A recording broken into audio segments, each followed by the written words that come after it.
Oh, I just got fired 5 minutes ago. So instead of taking any legal action against the school or trying to get my job back in any other way or trying to find another job, I'm going to bang this student that I was hot for since the moment I met him the first day I was at the school.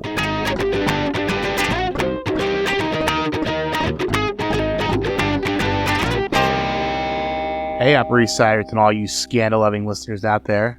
You just tuned into the Non-Judging Breakfast Pod, where the coffee is strong, the waffles are fresh, and the gossip is hotter than ever. My name is Leif, and I'm your seasoned Gossip Girl veteran. And I'm Steve. I'm the newbie, the greenhorn, I don't know, Leif, what are we calling the Season 2 newbies now? If Cornflower Mary can come in and tell us how to run things, then everything we've stood for all these years is nothing. Well, fire me for inappropriate relationships. Sounds good.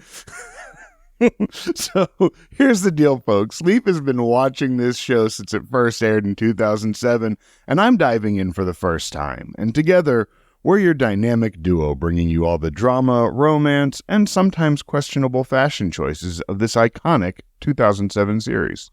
That's right. Each week, we'll be taking a deep dive into the show, one episode at a time. We'll analyze the hidden parallels, obscure references, and we're also going to take a look at some behind-the-scenes gossip and stories from fandom along the way. And since we are all about inclusivity here at the Non-Judging Breakfast Pod, there is always a seat for you at the Non-Judging Breakfast table. So go ahead and grab a mimosa, some coffee, or maybe some of Nate and Chuck's special medicine, and let's get into this episode. We are here to talk about Season 2, Episode 17 of Gossip Girl, titled Carnal Knowledge. Yes. And this is, I've heard of this. I never saw it. The original release date of this episode was on February 2nd, 2009. And yes, the movie was based on Carnal Knowledge, a 1971 dramedy directed by Mike Nichols and starring Jack Nicholson, Candice Bergen, Art Garfunkel, and Anne Margaret. If I am correct, this is around the time Simon and Garfunkel were falling apart, and when they were making this, and the song Only Living Boy in New York came from him basically singing to Art Garfunkel saying, yes, it's your time to take this, and it's your time to do this. That's my understanding of that song. And how did that work out for him? This episode was written by Len K. Rosenfeld. Previously wrote Daredevil, School Lies, Chuck in Real Life, and it was also co-written by Alexandra McNally, who previously co-wrote New Haven Can Wait with Josh Safran. Yeah, and we like New Haven Can Wait. Yeah. Directed by Elizabeth Ann Rosenbaum. This is her only Gossip Girl episode. She did 2 teen-type movies early on in her career, with some music videos along the way, but mostly TV. Really? But she's definitely a teen drama specialist. She's done work on Vampire Diaries, the 90210 reboot, All American. And of course, this is before all of that, too. Yeah. Because the directing in this, I felt, seemed amateur at times. Like, I felt, and I think that it was partially that the writing didn't give the director a lot to go on, but I thought there were some really weird directorial decisions. So why don't you go ahead and give us the Vulture recap? All right, so the Vulture recap. This week's episode of Gossip Girl broke all the rules. Blair broke the invisible barrier between Gossip Girl herself and the parents of St. Jude's and Constance Billard. Nellie Yuki broke the bonds of friendship and loyalty. Rachel Carr broke nearly every tenet of private school teaching, and the show as a whole violated the ultimate homage gimmick rule: if you're making obvious and overwrought references to something else, don't have a character on screen acknowledge it. The moment Chuck said the words, eyes wide shut, even the very mild feeling of amusement and curiosity we'd had regarding this plotline was shattered. From that moment on, our own eyes were wide shut, hoping against all hopes that we weren't witnessing the moment when the greatest show of our time jumped the biggest shark on prime time. Not a great storyline. No. This was bad. And just proof that Chuck can't carry a storyline. You cannot carry a storyline. So we start the episode with the Gossip Girl monologue. While Upper East Siders are hitting the snooze button, Blair Waldorf had a rude awakening when the rooster crowed at dawn this morning. And we open up with Blair talking on the phone to Serena, complaining about her detention. However, Dorota is the one actually doing Blair's community service. Yeah, so we catch Blair working hard watching Dorota do all of her community service. Although, Blair has the awareness when she sees Harold to stop and grab it from Dorota and pretend that she's doing the work. So, obviously, like there's sometimes this thing with Blair that I wonder if her morality is she actually thinks that she's doing the right thing. And so I like when we see that she knows she's not. Blair decides that Serena isn't a good ally in her war against Miss Carr. Blair sees Harold walking up and takes the garbage grabber from Dorota to make it look like she had been doing the work. Harold is completely oblivious to the type of girl Blair is, and Dorota side-eyes her in the background. Yeah, and that's the other thing, is that Harold doesn't know his daughter at all, really. Miss Carr is once again meeting Dan outside of class. They appear to have bonded over their shared outsider experience. Serena comes in and things are a little awkward. The one and only thing I'm going to say about the Dan Miss Carr thing is he does technically go to a different school. Outside of that, everything is fucked. What are you thinking? How has in your training to be a teacher, how has no one yet pulled you aside and said never be alone with a student? Like, that was student teaching for me. Someone came up to me and was like, I was making copies in the office with a student, and someone came up to me and was like, never do that again. Never do that again. Yeah. Not a good idea. Never. Chuck wakes up having flashes of a decadent party. He notices a new tattoo on his wrist. Chuck calls Nate and gives him an address at which to meet. Oh, what the fuck is this? What the fuck? I mean, have you seen Eyes Wide Shut? I have not, but I pop culturally know enough about it to know. This is basically the same story. He wakes up and he remembers having some crazy night with some young girl. Yeah, and has to retrace his steps, and he actually has sex with Nicole Kidman in the actual movie. Blair arrives at the school and hands over her community service hours to a condescending Miss Carr. Yeah. Oh, Henry David Thoreau. Yeah. Yeah, okay, Miss Carr. Blair tries to rally her troops for war, but the minions want no part of a fight with Miss Carr. Lucky for Blair, Queller and Carr are forcing all the students to check their phones at the door, giving Blair the kindling she needs to light a fire under the minions. Yeah, and you see Blair losing the minions here, and she gives this, what's supposed to be a rousing speech, and it's just poorly written again. It's just like these weird cliches and Blair should be better than that, at least a little bit. I don't know. I was really disappointed. I guess. I think that's just Blair. Yeah. I just thought it was a little... However, she's clever. She's not the smartest person in the room. Yeah. Every great leader knows you don't send your girls to the field unarmed. If we know Blair Waldorf, munitions are on their way. We move into Act 2. Back from the commercial, Blair and the Mean Girls are going through Gossip Girl withdrawal. However, Dorota manages to sneak a contraband phone into the school. Is a scandal even a scandal if I can't text about it? Yeah, I guess she's just like sitting there like miming texting. Yeah, I loved the minions in this, especially Hazel. Vanessa and Nate meet Chuck outside a mysterious location from the business card. Chuck leads them inside and describes meeting his perfect woman at this exclusive gentleman's club. Great. Back at school, Blair is berating the minions for failing to dig up dirt on Miss Carr. Yeah, I have to say that earlier in the episode, before we got to this scene, I turned to Robin and said, kind of like Hazel's hair. And then she shit on Hazel's hair. I was like, oh. Well, there's my world. That's my fashion advice. However, the Amma Blair niece practically falls into her lap when she sees Dan and Miss Carr flirting in the hallway. Blair quickly sends a tip to Gossip Girl. Blair then quotes Gossip Girl as we go to another commercial break. Yeah.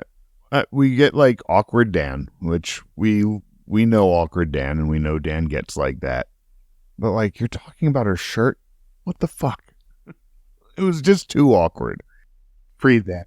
Yeah, exactly. But so normally we would have got in a Gossip Girl monologue here, but instead we get Blair quoting Gossip Girl. This goes to a commercial break after this. Yeah, because she texts Gossip Girl. And it says XOXO Gossip Girl. You're right, she does. Yeah, that's interesting. Something to throw out there. As we return from commercial break, Dan is getting high-fived and congratulated by the guys we have never seen before. Jenny comes up and fills Dan in on the gossip about Dan and Miss Carr. I love how clueless he is. I also love that he trashes Jenny's makeup. And he's like, you don't look like a raccoon anymore. It's like, damn. That's kind of a brother-sister. Yeah. I love Jenny's involvement in this, having it all written out on her hand because she couldn't get the text. Serena comes up to Dan to confront him about the post. She believes him that nothing happened, but she side-eye when he calls Miss Carr Rachel while defending her. Yeah, because you shouldn't be calling her Rachel. I know she told you to. Well, Serena's also calling her Rachel. Yeah. Back at the mysterious house, Chuck finds a picture of the mysterious woman holding a baby. The plot thickens.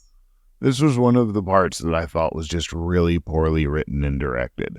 When he comes down the stairs and then is like, oh, and there was a curtain here. Like, you would have seen that first when you, like, the things that you saw first, you're now describing after you've toured the whole house. It just seemed like we have this house that we have to shoot in for one day, so let's get all this done. On location shooting is expensive. Yeah, I'm sure. Dan enters the girls' bathroom to confront Blair about the rumors. Blair denies sending the rumor, but then further pushes the narrative that Dan is sleeping with Miss Carr. Yeah, why would you go into the bathroom, Dan? That, again, like, weird writing and directing choices. Like, why would you send Dan into the bathroom to confront her? Like, just so they could get that weird, awkward one at the end. No, so they get that line there. The ladies' room, I know you and Serena were having problems. I had no clue they were anatomical. Oh, yeah, that. Well, and having Dan walk, bumping into the other girls leaving the bathroom. Yeah. But it's like, it was still stupid, I thought. Serena and Miss Carr meet outside of school. Miss Carr is still supportive about Serena's writing. Serena lets her know about the rumor and Gossip Girl. As Serena walks into the school, Dan shows up and asks to talk to Miss Carr. Hey, there's a big rumor about us, so let's get together in front of everybody and start talking. You should not be seen with this person at all. Like, both of you should immediately be like, I cannot be in the same place at the same time as you at all until this shit is cleared up. I don't really blame Dan. I don't blame Dan nearly as much. I think Dan is smart enough to know, wow, I should avoid her after this. I feel like everyone's congratulating. Yeah. True, but Dan also doesn't really like that kind of attention a lot of the time anyway. So I'm just saying that, like, in both cases, I think that I understand Dan more, but I also think that the two of them, the Dan that we've known so far, I feel realistically would be like, oh shit, I better stay away. But instead dives right into it. It does make sense that he would want to go to apologize right away. Apologize, yes. But yeah, nonetheless, you're idiots for being seen at all together. Chuck is speaking with the realtor for the mysterious house and uses his family name to pressure her into doing something unethical. Chuck calls the owner and is told the nanny couldn't have been in New York last night, but Chuck leaves her a message. This was the one Chuck thing that I liked, because it was Chuck throwing around the Bass name, using his power, which he has now, and he wasn't trying to flirt or do anything sexual with this realtor in that conversation. So it was nice to see that Chuck, taking charge a little bit without it trying to be banging this real estate person. It's a pretty low bar. It is. It's a very low bar. The bar for Chuck, not high. Yeah, I didn't like. I mean, he's still doing shitty shit, so I can't. Yeah. Yes, he was still doing shady shit. In Queller's office, the headmistress and Miss Carr questioned Blair about Gossip Girl and the latest rumor. Nellie flipped sides, turning state's witness, and Blair was expelled. Yes, Nellie taking a shot. Ooh, well-deserved. I don't blame Nellie for this. Nellie has been eyeing Yale all along. Blair has been slipping for a while. We find out later that Dan set this whole thing up, too. Well, they said right there, Blair says Dan Humphrey, and then it was confirmed by someone else. Yeah, no, but Dan is the one who told Miss Carr to pressure Nellie. Oh, I didn't catch that. That's revealed later. Okay, yeah, I didn't catch that. Yeah, like when Miss Carr is thanking Dan, she's like, "Thanks for pointing me to the weak link." I did not catch that at all. Okay, yeah, Dan's a little Machiavellian here. Yeah. Back from commercial, Harold is waking up Blair. Blair admits to posting the rumor, but that anything she posted was the truth. Harold gets very self-righteous and is going to fight the school. In previous episodes, they wrote CC in for Lily, and I felt like it didn't work. I feel like they're writing Harold in for Eleanor, but I feel like they've done it in a better way. These past two episodes, we have no Eleanor, but we have Harold, who, isn't usually around. And I kind of felt like it was, we need the parent there. But I thought that having Harold was the right decision. That the interactions that he has, that he sees this other side of his daughter throughout this. Well, yeah, because I don't think the story would have made sense for Eleanor, because she would have known right away that Blair was lying. Exactly. I feel that's sort of what I'm saying, is that if this was another pivot, they did a really good job of the pivot, unlike the CC pivot. Yeah, I don't think it was a pivot at all. I think it was always just written to be Howard. Harold, yeah, because because he's the Yale guy anyway, so it makes sense. Yeah, okay, that does make sense. Dan is telling Vanessa about telling Miss Carr to go after Nellie for the dirt. Rufus walks in and informs Dan that the Parents' Council will be discussing the incident. Yeah, this is where he was telling Vanessa that he told Miss Carr to go after Nellie. Yeah, I missed that somehow. Miss Carr is having yet another inappropriate out-of-school meeting with a student. This time it's Serena. Serena begs for leniency for Blair, but Miss Carr stands firm. So inappropriate. At this point, I was like, she should kind of get fired. She shouldn't have this job. Serena calls Blair and apologizes for not being able to make Miss Carr budge. Blair tells Dorota to give away the bulldog from last week. Give it to a homeless man. Give this to this dog. And this is one of those points when I think the morality of Blair Waldorf thinks that this is doing the right, generous thing, despite it being like giving someone a dog that they can't take care of, that they can't afford, that they now have to split all of their resources in half. The resources that they don't have already, now they have to split all of them in half to keep a dog alive. Lily and Rufus arrive at the parent meeting, and Rufus meets Harold. Rufus and Harold quickly realize they are on opposite sides of the issue. It's interesting that this is the first time that they've met, especially because of how Rufus already feels about Blair. Rufus has had a problem with Blair because she's been coming after Jenny. She was coming after Jenny for all that time. Mm-hmm. And so he already doesn't like your daughter, and now you're coming here saying shit about my kid too? Like, fuck you, dude. And how does Harold, a lawyer, not know the difference between libel and slander? that was bugging me all episode. Yeah, and I would once again throw that back to Len K. Rosenfeld. Chuck has a quick phone conversation with Nate. However, before the scene cuts, the mysterious Elle walks into the room, leaving Chuck in stunned silence. Yeah, that was out of nowhere. Like, where the fuck did she even come from? I know Chuck left the message to the other person, but also, why are you just hanging out at this house all day, waiting for something to happen? And why is no one being shown this house but Chuck? Yeah, it's all weird. Why isn't he at school? Yeah, and why isn't he at school? Or running the company. Yeah, why isn't Nate at school? Miss Carr is having yet another inappropriate date with Dan. Miss Carr gets all teary-eyed and basically admits that she would fuck Dan if circumstances were always slightly different. As Dan is comforting Miss Carr, Serena walks by the restaurant and snaps a candid pic of the illicit couple. So at this point, she gives three circumstances where she would, hook up with him. Like, if you didn't go to another school, if you and it ends with call me in 5 years. Yeah. And you're talking to this student's boyfriend. You're openly flirting with a student and saying like, oh well, maybe in a few years. That's horrifying. That's disgusting. And no, you're not. You are just a few years apart.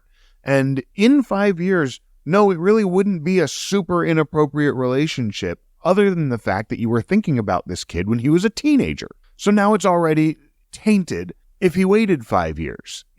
Like, everything about this is just wrong. And at this point, yeah, fire her. Absolutely fire her. She's out there having coffee with students. Like, fire her. She doesn't brush his hand away when he's cupping her hair behind her ear.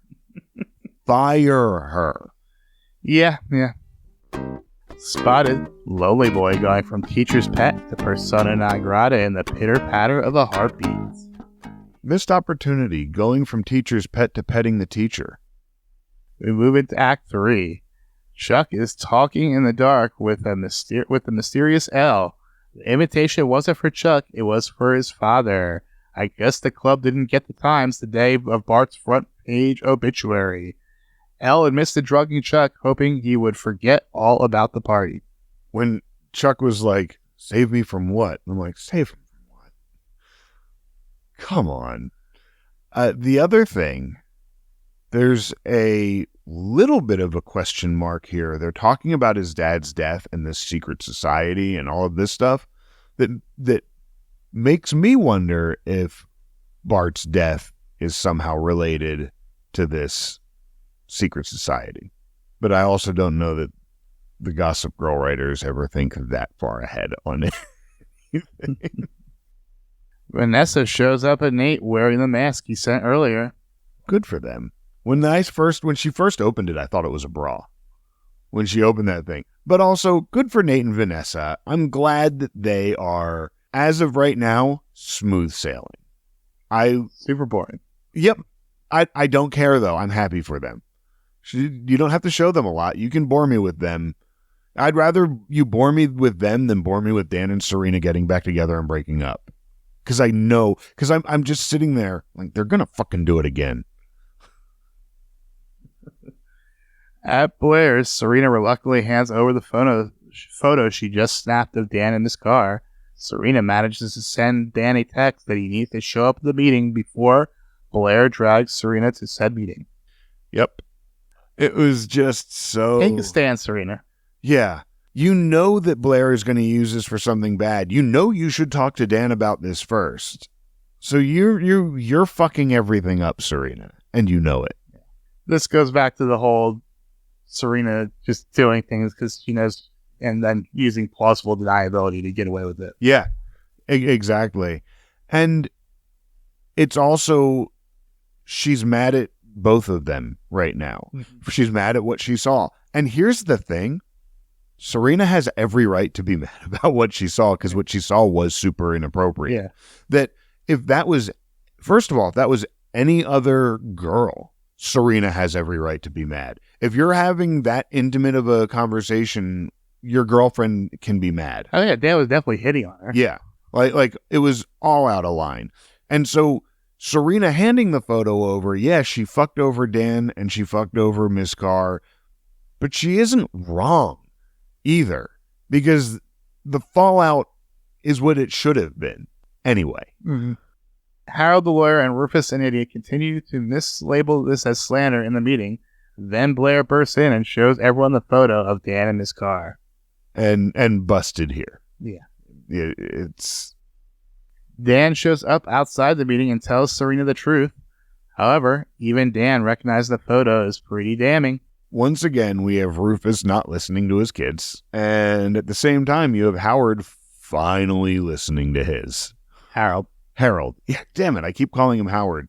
But Harold finally listens to Blair and hears that she's not the little daddy's little girl angel that he thinks she is. Mm-hmm. The meeting breaks up. Miss Carr has been fired. However, Harold overhears Blair telling Dan and Serena that the rumor was a lie, and he becomes incredibly disappointed. Yes, this is where I was a little bit ahead. But this is where Rufus storms away from Dan when Dan's like, it's not true, and we'll talk later. Serena and Dan have an honest conversation. Even though Serena believes Dan, they break up yet again. Of fucking course. Can we keep them apart? Now they're clearly not to be together. No, they're not. They're because that's the thing. I just have this. I know it in my gut that this isn't fucking done. And maybe for this season, that'd be great. But one of them is gonna start. Well, Dan's gonna start fucking Carr. So Serena's gonna get jealous. Well, she's not gonna know. Anyway, who's the next guest star?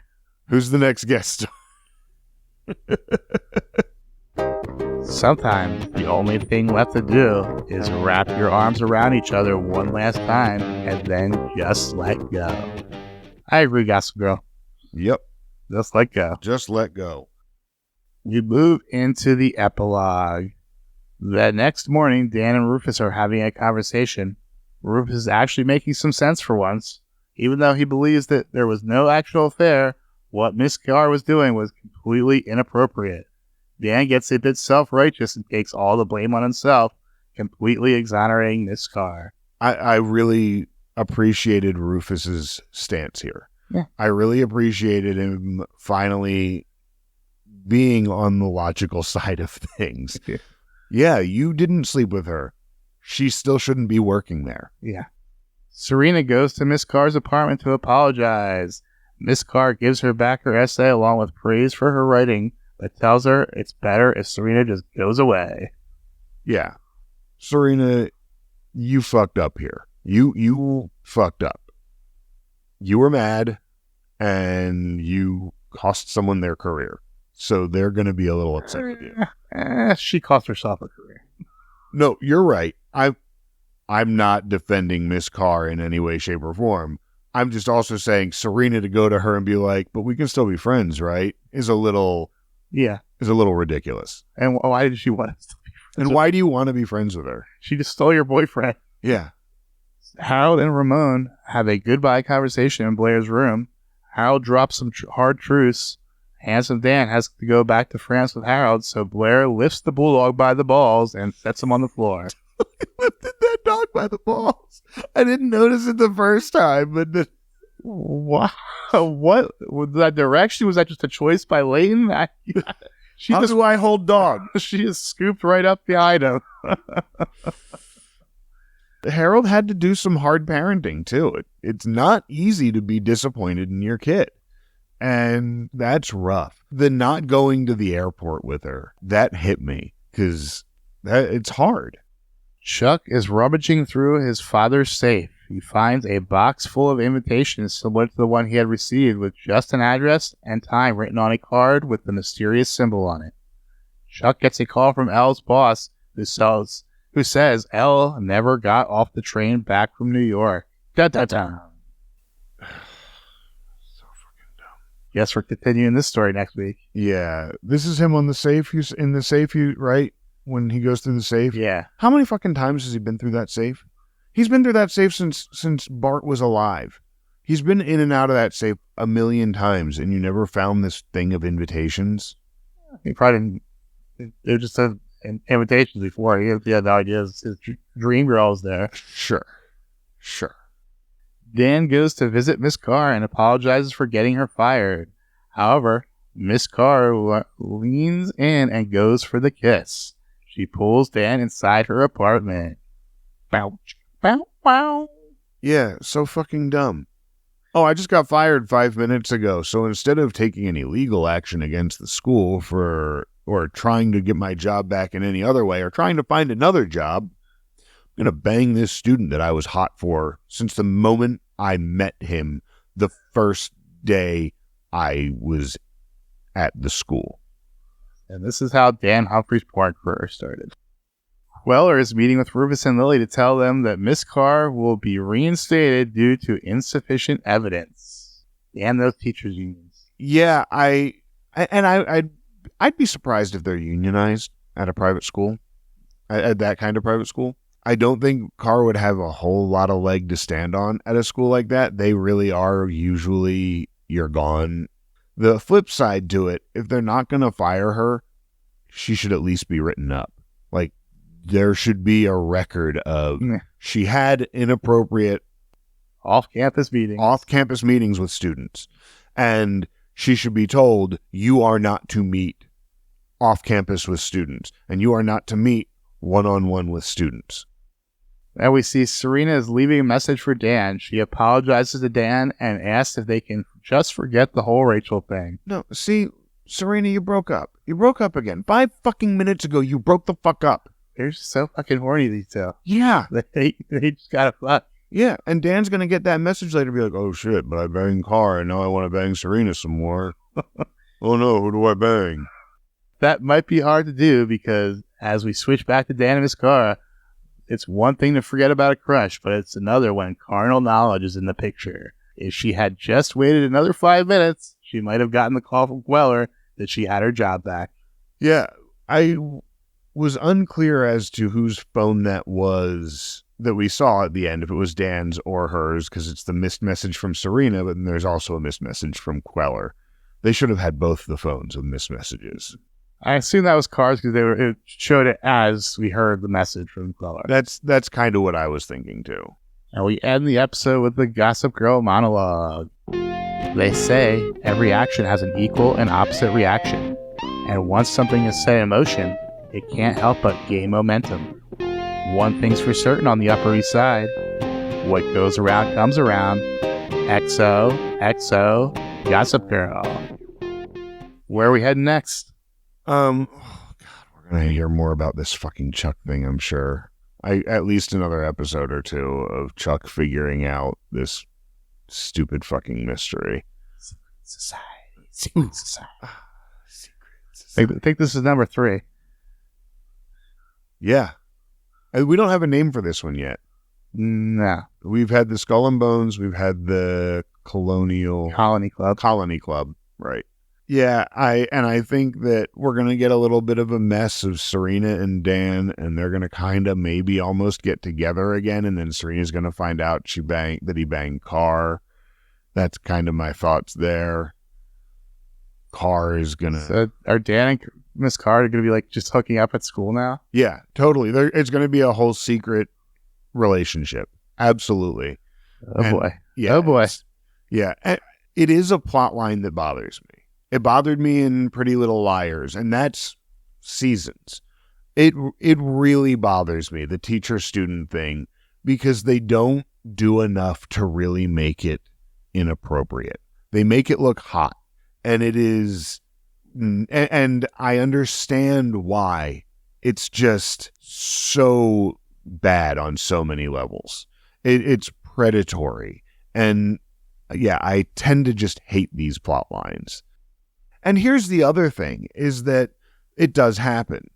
And it happens a little too often. In fact, I guarantee that it would happen more if it weren't for students saying no. I've worked with people that would say something and I'd have to call them on it. Be like, that's your student you're talking about. Like, that's creepy. And it's something that does happen. And when I see it on TV, I want it to be Villainized. Thank you. Yeah, I don't want it to be hot. I want it to be wrong. Yeah. Which, they definitely tread the line with this one. Yeah. Different school. He's technically, legal consent age. So Dan is 17, and that would put him in the legal consent, except for the fact that she is in a position of power. Yeah. So she does have a job at the same organization, despite it being a different school. I'm fairly certain that a teacher that except for certain positions of power, it isn't your teacher, it's any teacher. So there is that side of it. Go ahead and get into some segments. This week in fandom, we jumped into the Wayback Machine to visit the Television Without Pity forums from 2009. Hello there, Peabody here. And this is the Wayback Machine for traveling through time. And this is my boy, Sherman. Speak, Sherman. Hello. Good boy. We got mixed opinions on what Blair did, but universal dislike for what Miss Carr was doing. Yes. Objectively wrong. Some people were down on Blair for spreading rumors that were not true, but some people were completely supported it. It is not okay to spread rumors that aren't true. The rumor, there was smoke that turned into fire. Yeah. They actually like that Dan is stepping out of character and doing a Chuck-like storyline. Okay. I guess it's a little Chuck-like. While Chuck is doing a dumb-like storyline. Hoping this is the end of Dan and Serena. No, it can't be.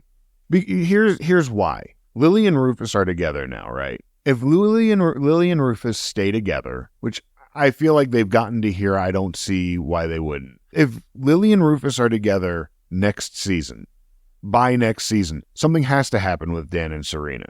Because if they're all living under the same roof... Well, they'll be off to college next year.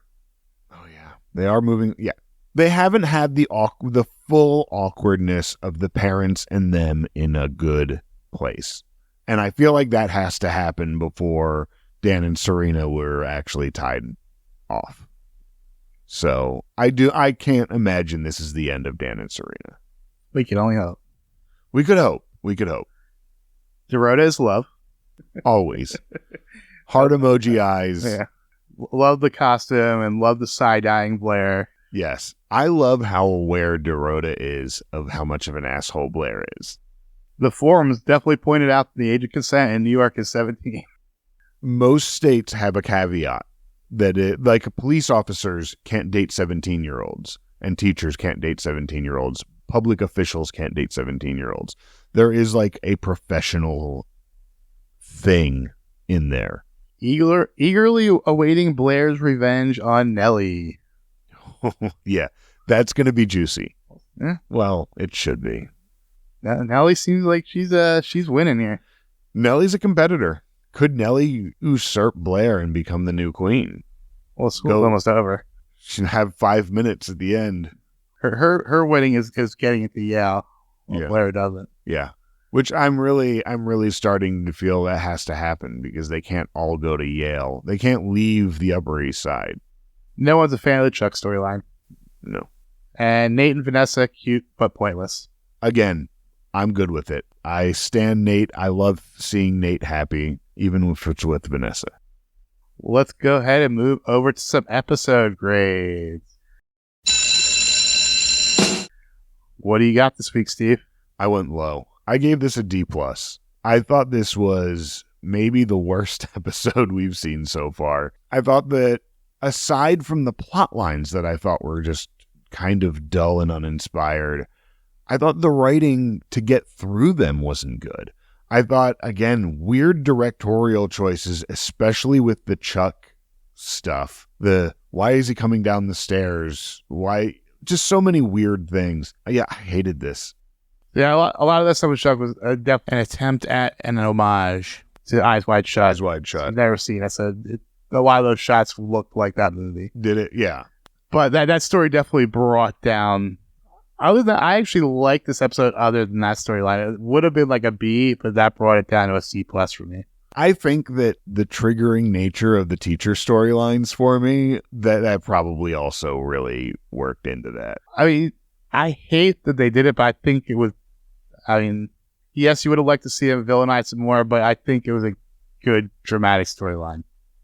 I get it. On to Stock Watch. Who you got going up? Nate, Vanessa, Nellie. That's it. Nate and Vanessa are happy and enjoying life, and Nellie Yuki just got the upper hand on Blair. I just couldn't give Nate or Vanessa anything because they just didn't give anything. So they're just neutral for me. That's fair. But I did have Nellie Yuki. I had Dorota for being carrying Blair as usual. And I gave it to Rufus because even though he was an asshole as usual, he was kind of right in the end. He was right in the end. I almost gave it to Rufus. I kept him neutral because of the shitty moments when he wasn't listening to Dan. And then he comes back and has the better moment at the end. So I kept him neutral. Who do you got going down? I have Dan, Serena, Blair, Rachel, and the now disappeared Elle. Because she disappeared. For me, the biggest one was obviously Miss Carr. Yeah. Blair, because I guess she's not expelled, but she's not doing too well here. She lost her dad's respect. Yeah. And that is something that means a lot to her. She did all of this for her dad's respect. I also gave Chuck going down because he's just running around being an idiot. Serena, because she got broken up with and basically cheated on. The other minions minus Nellie all go down. Harold for not knowing the difference between libel and slander as a lawyer. Fair. And I kept going back and forth on Dan. He got laid, he got what he wanted, but he was a bad boyfriend to Serena, so I ended up going down. Yeah, bad boyfriend to Sabrina and broke up with Serena. All of that stuff. But here's the best outfits from the last episode we've seen. Who do you got for the best outfit? I really liked Lily's outfit that she wore to the hearing, where it was like the black on the top with the green sort of scarf underneath. I thought that was really cool. So for me, it was a short scene. It was the scene where Serena brings Blair the picture, and Blair is wearing a rosette Catherine Melodrino top with a pencil skirt. I almost went with that one because that was really cool. So that is it for segments. You got anything to plug this week? This comes out on the 9th, right? So my show at the Christmas Village is already last week. So the main thing, I've been watching the show Shrinking. And if you have Apple TV, I highly recommend it. Harrison Ford, Jason Segel, Jessica Jones, they are amazing. It was created by Bill, I can't think of his last name. He created Scrubs. Bill Lawrence? Yeah, he created Scrubs and many other shows. Cougar Town.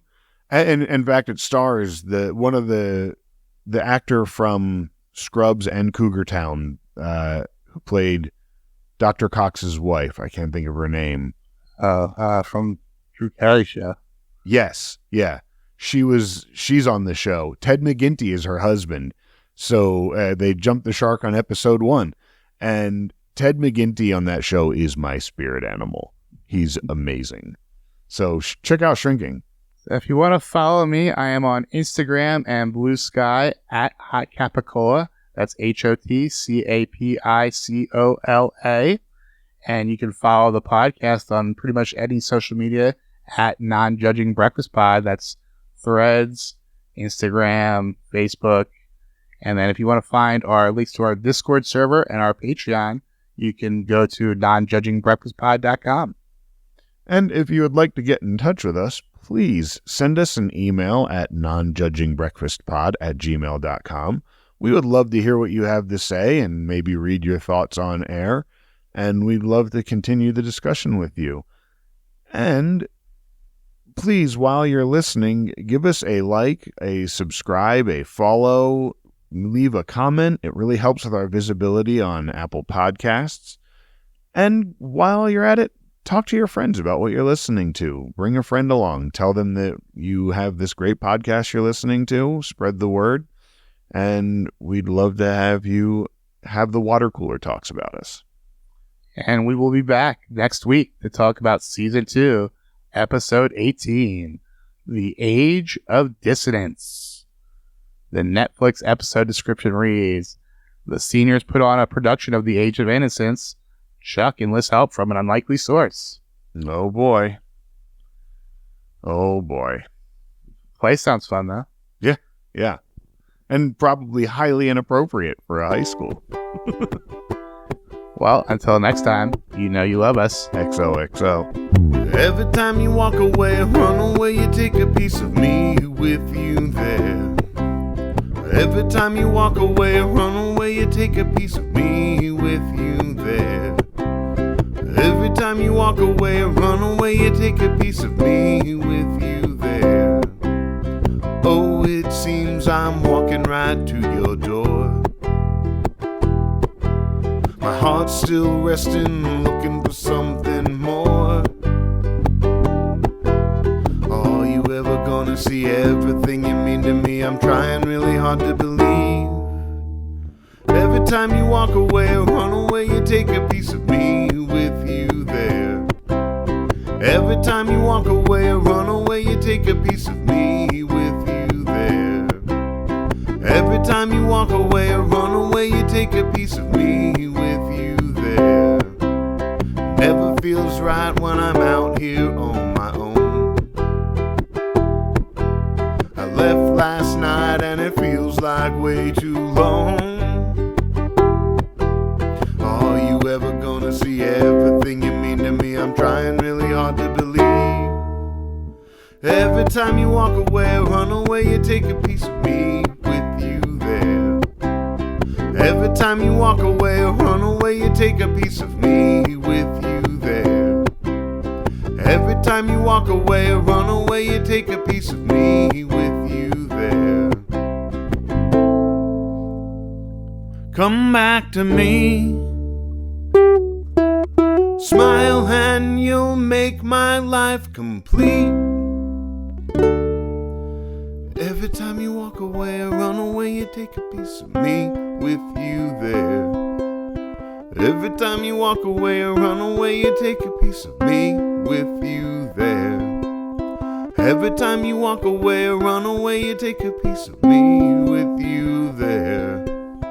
Every time you walk away or run away, you take a piece of me with you there. Every time you walk away or run away, you take a piece of me with you there. Every time you walk away or run away, you take a piece of me with you there. Every time you walk away or run away, you take a piece of me with you there. Every time you walk away or run away, you take a piece of me